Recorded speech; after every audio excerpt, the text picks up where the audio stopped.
This is one of the biggest nights in the basketball world, and it's all happening in Brooklyn tonight. News 4's John Chandler live at Barclays Center, where the NBA draft tips off in just a few hours. And John, this isn't just every other draft, it's a big one. No. Yeah, quite literally a big one. The number 1 overall pick, 7'4".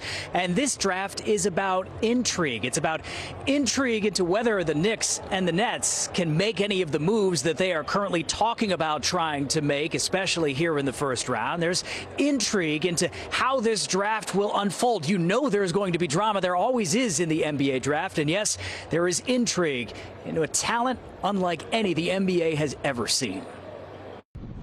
For NBA prospects, Brooklyn is the big time. A walk across this stage will turn 18 and 19-year-olds rich with talent into millionaires. Ever since I knew about the draft, exactly how it worked, I wanted to be first. Victor Wembanyama knows his name will be the first, called by San Antonio tonight. He's considered the surest pick in the NBA draft since LeBron James 20 years ago. I don't know, I didn't know what flight I was on. He's from France and stepped off the plane in New York, signing autographs from the gate to the bus. Congrats, brother. You're right for sure.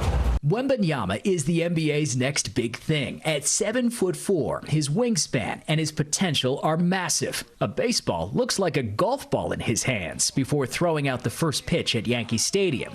But he's 19. He's eager to see more of New York City than just the Bronx. Pretty much the only thing I did was take the subway and go to the Yankees game. That was so much fun. But I just know I love the city. I'm probably gonna try to sneak out at night at some point, because I really want to see that city. You know, I want to walk to Times Square and stuff. A generational talent that the Knicks and Nets are in no position to pick. Instead, New York's NBA teams are both talking trade. The Knicks making contact with the Clippers about a deal for All-Star Paul George. We'll see. It'll be fun. It'll get the tickets up, but is he going to take us to the promised land? I don't know. I'm expecting a lot of good trades to happen. I mean, I don't know if you just saw Chris Paul just went to the Warriors. The Knicks and Nets both have assets to trade, and Brooklyn has eyes on Blazers superstar Dame Lillard. Dame to the Nets, hopefully. We need to star. I mean, it's a young team. I think Dame could be playing here for the Nets in the future. Yeah, I don't see why not. Who knows? The Nets and the Knicks both have the capital to move. The Knicks do not have a pick in this year's draft. The Nets have number 21 and 22 in the first round.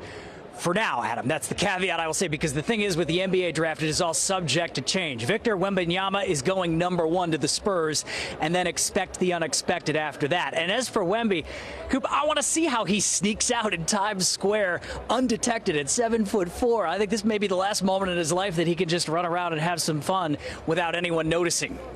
That's for sure. I'm fascinated by him, by the way. Wemby, though, glad you gave me the nickname. Much easier to say for all the news reporters out there. Thank you, John. Appreciate it. Now, there could also be some history in tonight's draft, because twins Amen and Ausar Thompson are expected to be the first pair of siblings ever drafted in the top 10 of the draft during the same year. The Thompson brothers, they played for Overtime Elite. They've been considered 2 of the best prospects in the class since last year. And today's Craig Melvin sat down with them before the big night. How much do you care about where you go in the draft? I think it doesn't matter that much. It's more of a pride thing. If I get picked before him, I'm going to just make fun of him. So I don't mind who goes higher. I just want to go to the best organization for me. According to one mock draft, Amen is projected to go number 4 to the Houston Rockets, Ausar at number 7 to the Indiana Pacers. And I love how competitive they are, right? It's perfect. That's so cool. Yeah, we've had these stories a few times. The Lopez brothers, the Moore